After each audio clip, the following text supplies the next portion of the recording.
Même en étant entré dans la vie active, ce jeune homme ne s'attendait pas à ce que sa relation amoureuse ressemble encore à un flirt de lycéen. Ils ont commencé à sortir ensemble hier à peine, et déjà, sa compagne le taquine devant leurs collègues. Pourtant, dès que la nuit tombe, la jeune fille se transforme en un véritable petit chaton. Elle se blottit contre lui, se montre adorable et s'excuse pour son comportement du matin.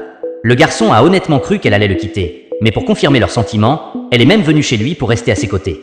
Au bureau, tout le monde les considère comme des rivaux de longue date qui ne s'entendent jamais. Personne n'aurait pu imaginer qu'ils se rapprocheraient si vite en secret. Comme aucun d'eux ne souhaite que l'entreprise soit au courant, leur relation reste strictement clandestine. Ils s'évitent durant la journée, mais aujourd'hui, ils se retrouvent par hasard dans l'ascenseur. Pour donner le change, ils feignent de ne pas se connaître et commencent à se chamailler. Lorsque des collègues tentent de briser la glace, ils répondent par des politesses froides et distantes. Le garçon tente de faire un compliment à la jeune fille, qui réplique aussitôt avec sarcasme. L'ambiance devient glaciale et le garçon rougit violemment. Pour couronner le tout, l'ascenseur s'arrête à chaque étage, prolongeant ce moment de gêne. Heureusement, la cabine finit par se remplir. Profitant de la foule pour se cacher, ils se prennent discrètement la main.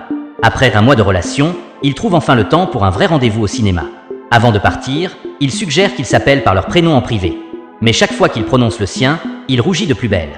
Il en profite pour la taquiner à son tour, et son expression déstabilisée le fait totalement craquer. En sortant de la séance, ils croisent par hasard un mentor de leur entreprise, qui est aussi un ancien camarade de la jeune fille. Celui-ci les invite à dîner. Durant le repas, elle ne cesse d'envoyer des messages au garçon pour lui rappeler de ne rien révéler.